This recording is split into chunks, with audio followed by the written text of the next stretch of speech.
Azure Gleam. To war.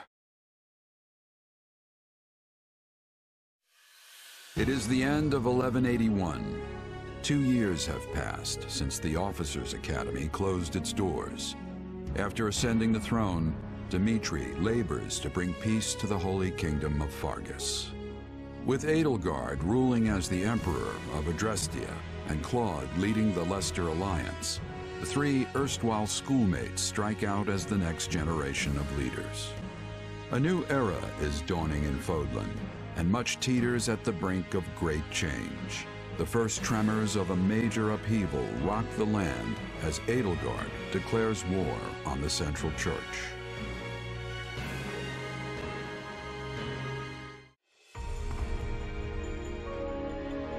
Pardon my lateness, Your Majesty. You needn't worry, Felix. I know your duties are many. Though, I'm afraid we could not wait for you to begin the discussion. This is about the Empire's declaration of war against the Central Church, yes? Indeed. As you're aware, we have already begun accepting refugees from Garreg Mach. But a few days ago, I received a confidential request from Seteth, asking us to protect the higher-ranking members of the Church, including Lady Rhea herself. Of course, we'd only meet this eventuality were Garreg Mach to fall. As it stands, we find ourselves quite literally stuck between the Empire and the Church. I'm not sure how much longer we can remain neutral. If I might, Your Majesty, troubling as it may be, I believe it prudent for us to reject this proposal from the Church outright. Offering them shelter will only serve to provoke an invasion from the Empire.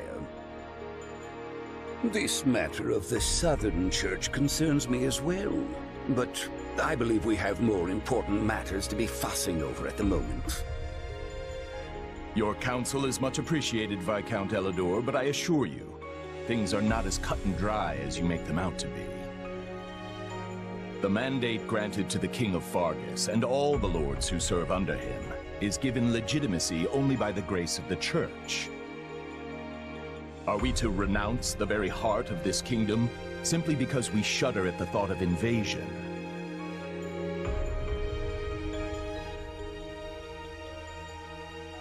War will always come at one point or another, and some degree of suffering is purely inevitable. You know this as well as I, Viscount. You dare speak of suffering, do you? When the blaze of war will not scorch your lands in the north as it does ours?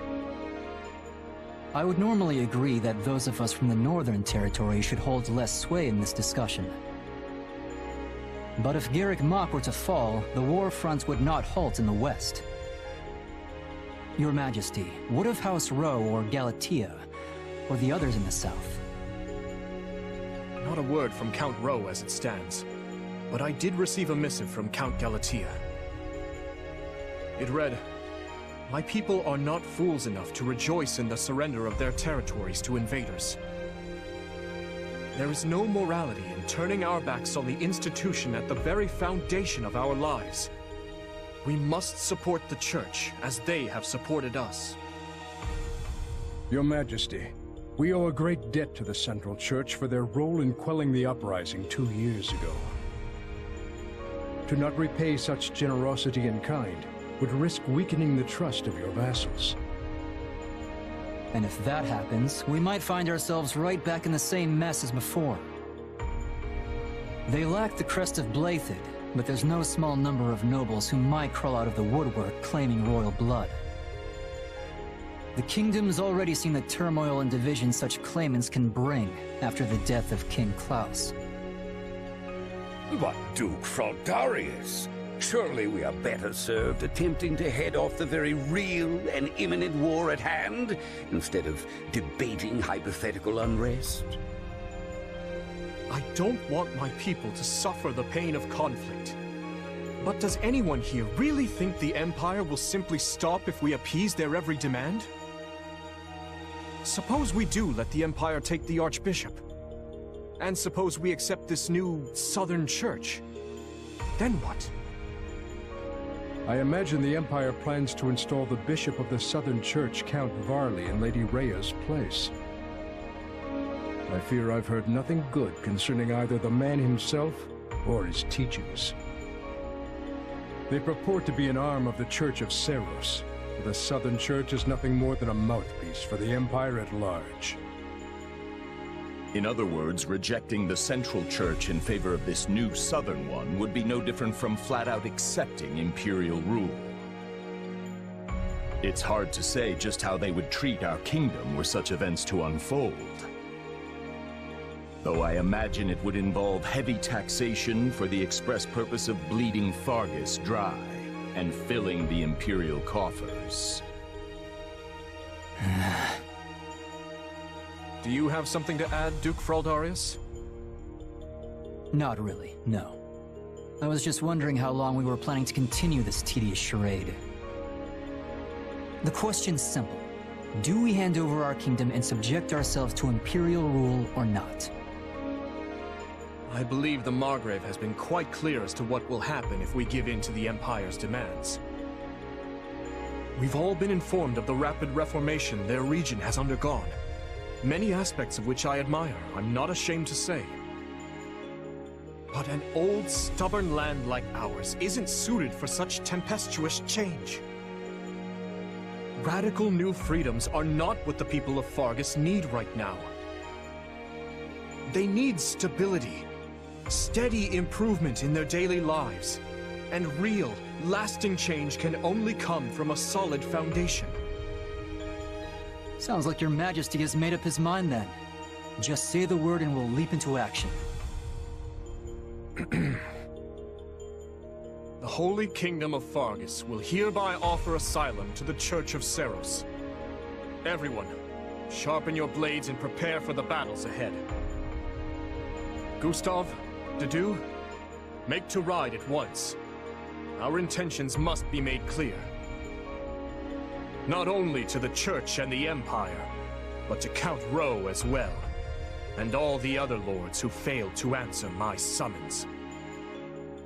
Understood, Your Majesty. Hey, did you hear? Sounds like we're gonna be going to war with the Empire. Yeah, I'm aware.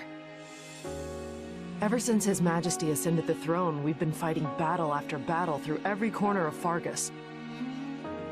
But I never thought we'd be going toe-to-toe with the actual Empire. I'd be nervous if it even felt real. Don't worry.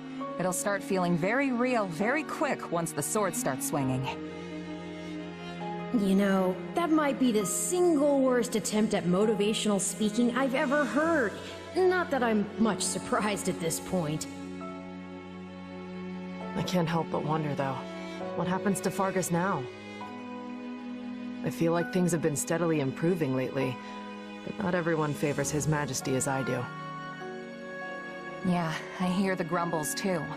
But there's not a ruler in the world who doesn't have their fair share of critics, right? All I know is, we wouldn't be where we are now if not for him. I mean, look at me. Saddled with some mysterious power we don't know anything about, and he still chose to put his faith in me. It's only right I return the favor in kind. Oh, and speak of the devil. Am I interrupting something? No, of course not. Please, allow me to take my leave. Your Majesty, Commander. So, you heard all that, huh? More or less. I apologize for the interruption, but there's an urgent matter at hand. Anything I can do to help? There is. As you know, we've offered asylum to the Central Church in their efforts to flee the Empire. As such, we are to escort the Archbishop herself to the royal capital at once. I expect heavy pursuit from the Imperial forces, so I am assembling a team of those I trust most to assist in the mission. Of course, I'll be leading my own regiment into battle, but I was wondering if you'd be willing to accompany me. What, is that it? I'd be glad to. How are things looking at Garreg Mach while we're on the subject? Grim. Neither the Knights of Seros nor the monastery ramparts are capable of holding off the Empire's massive military might. I dare say we have precious little time to waste. Prepare to deploy at once.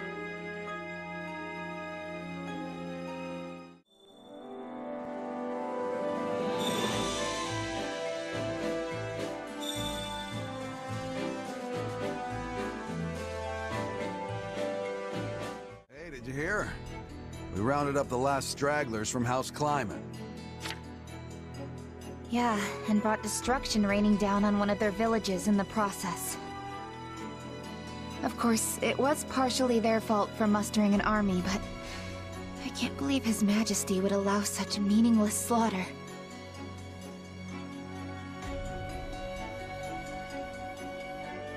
Something on your mind? If you object to their idle gossip, it would behoove you to speak up.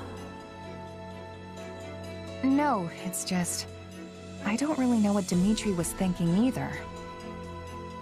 It's almost like he's built a wall around himself, ever since the day he killed his uncle. My apologies, but could I ask you to join Gustav in keeping an eye on things here for the next few days? Sure. You going somewhere? Kinda surprised Dedu and Rodrigue aren't joining you. The two of them recently departed for Dusker. They have their own duties to attend to. Then why don't I join you? I've got more free time these days than I know what to do with. Offering to work during your well-deserved time off is not as praiseworthy as you believe it to be. You're one to talk. I suppose you have a point. Very well. I'll take you up on your offer.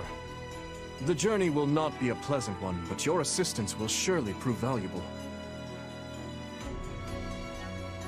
I was wondering where we were going.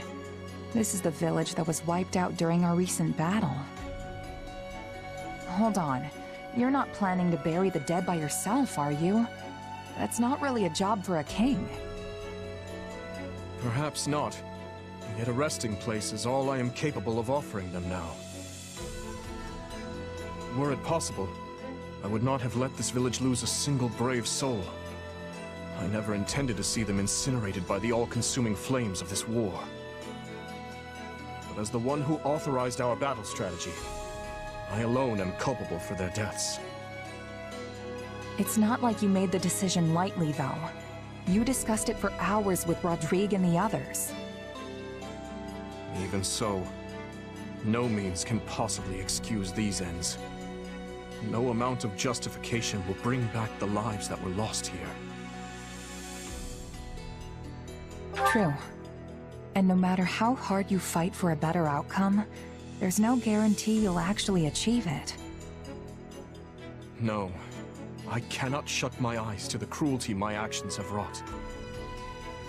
Yet, if I do not claim this battle, and its aftermath to be just and proper, my soldiers will lose faith in me. How long must this horrible cycle continue?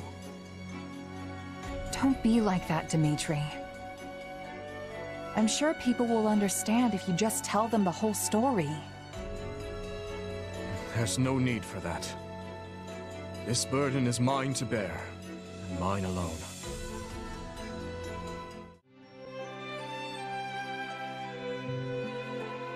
Hey, Dedu, what are you doing here? You need something? No, but I must ask, what are you doing here? Just, you know, making sure all the equipment's in good shape. With how rough yesterday's battle was, I figured it couldn't hurt to round up all the weapons that got broken and try my hand at fixing them. I see.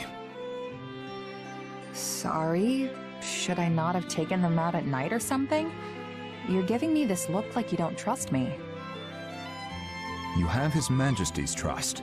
I will not lay a hand on you. But I would like to better understand who you are. Come on, we've spent 2 whole years together, and you're still giving me the side eye? Time does not make a potential traitor any less a traitor. I guess you have a point there. and I'm sure you've seen plenty of betrayal at the capital. Besides, I don't exactly want to go losing my employer either, so feel free to keep as many eyes out as you think necessary. Dimitri clearly needs all the help he can get. I mean, he made me a commanding officer without so much as a second thought to my past or my intentions. Yet that conviction makes people follow him.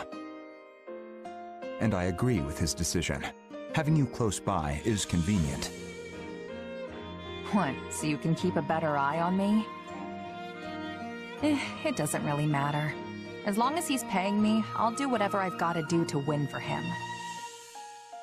Oh, and if I do anything suspicious, you're more than welcome to cut me down right then and there. A very mercenary response.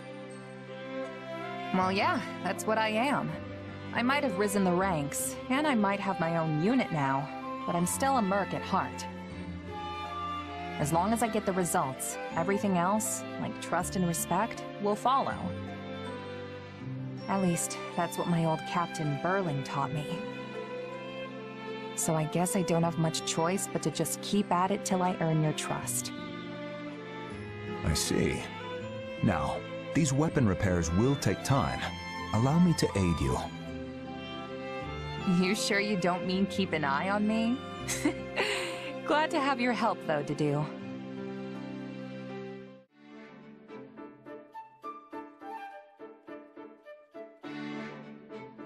Oh, it's you. What are you doing? Hey, Ash. Not much, just perusing this tactics book. Have you read it before? I sure have. It was popular in Leicester a few years back, if I remember right. I picked it up myself back at the monastery, but it was so dense it took me ages to finish. It's a pretty tough one, I'll give you that. But there's some great stuff in here too, if you can get past the writing. Hold on. You were born in a remote mountain village in Ordelia territory, right? Yeah. What's your point? I guess I'm just impressed you can handle such an obtuse book, given your upbringing. I mean, nobles and the children of rich families are taught to read by default, but most commoners never get the opportunity. Honestly, I've been wondering who taught you ever since our time at the academy. I hope I didn't offend you. I'm just curious. Nah, it's fine. I learned from my mom. Adoptive mom, that is. Looking back on it now, it is kind of weird that someone as smart as her was off living in the middle of nowhere like that. I'm sure she must have had a reason for being there. Hard to say. She never liked talking about her past, so I don't know much beyond what I saw for myself. At the very least, it's obvious she was well educated. That's clear just from looking at you. Not only can you read and write, but you know arithmetic and how to navigate with a map, too. In that sense, you're not so different from the average noble or knight raised in the lap of luxury. You really think? Yeesh, you're gonna make a gal blush. I only have my mom to thank for raising me so well, though. Yeah, she must have been an incredible woman. You know, I didn't know how to read myself until I met Lenato. Huh. Now that you mention it, I never really saw the other mercs in my company with a book in their hands. Except for the captain, of course. Makes me wonder where my mom learned all that. But it's not like I can ask her now. She's gone. Oh. What were you thinking? Sticking your nose into some soldier's fight?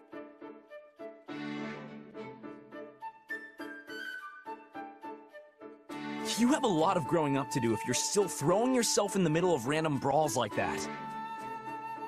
Keep this up, and House Fraldarius' reputation will be rolling in the mud with you. Not to mention how it reflects poorly on His Majesty, considering he's the one who made you a duke. I know all that. Do you? Because you don't look like a man who's achieved some fantastic new enlightenment. This is rich coming from you. I liked it better when you used to take the heat. Are you kidding? You were always the one being scolded when we were kids. Only because you were a half-wit who kept dragging me into your ludicrous schemes. Was that how it was? Now, whatever you say. But tell me, what's got you swinging your fists around this time? Nothing specific. I just couldn't back down after getting involved. You really need to start being more careful. Look, you've even got a bruise going. Who knows what would happen to Fargus if we lost you? I won't say you'd be fine without me, but you do know I could fall in battle any day now, right? Bite your tongue, Felix. Just think for 2 seconds. What would happen to Fargus, and to His Majesty, if you died? He's got too much on his plate already, yet he insists on doing everything himself. War with the Empire, battles outside Fodlan, governing the kingdom, reforming the entire social structure of pretty much everything. If he didn't have you at his side, he'd fall flat on his face. You speak as though you have no stake in this whatsoever. We're in the same situation. One of these days, you'll inherit the title of Margrave Gautier. Are you ready for that? I know. Trust me, I am very well aware. Which is why I always act with the utmost integrity. You're the complete opposite of integrity. Though I suppose you have been attempting to shake some of your old habits recently. You know, it wouldn't kill you to pat me on the back every once in a while. You're like a baby that just learned to walk. A pat on the back would only knock you over. You can try to make up for your past actions all you want, but that kind of thing isn't easily swept aside. The sooner you realize that, the better. That tongue of yours is sharp as ever, I see. Never change, Felix. I guess I was a touch reckless this time, as much as I hate to admit it. So I'll give you that much. I have exhausted most of the Pegasus Corps, so how should I advance the mounted units on the ground? A tricky proposition indeed. The enemy general won't be foolish enough to miss a chance to seize the advantage here. If we are going to face the enemy with our remaining troops, it would be best to have the mounted units take up formation in the narrow pass to the east. Then, the remaining Pegasus Knights can attack from the cliffs above and end this quickly. Still, my scouts claim there may be archers stationed on those cliff tops. Naturally. Everyone knows to expect Pegasus Knights as soon as they see the standard of Galatea. The enemy will doubtless be ready for this. Yes, it is quite the predicament. I cannot help but wonder what my father or brothers would do. As someone who commands an army of Galatea, withdrawal is not an option. I don't think you need to rack your brain over this too hard, Ingrid. But if we fight without any sort of strategy, we will suffer major casualties. Which might prove to be in your favor. If the enemy sees your back to the wall, they may let their guard down and grow reckless. How many Pegasus Knights stand ready? Nearly half. Perhaps more if their wounds can heal in time.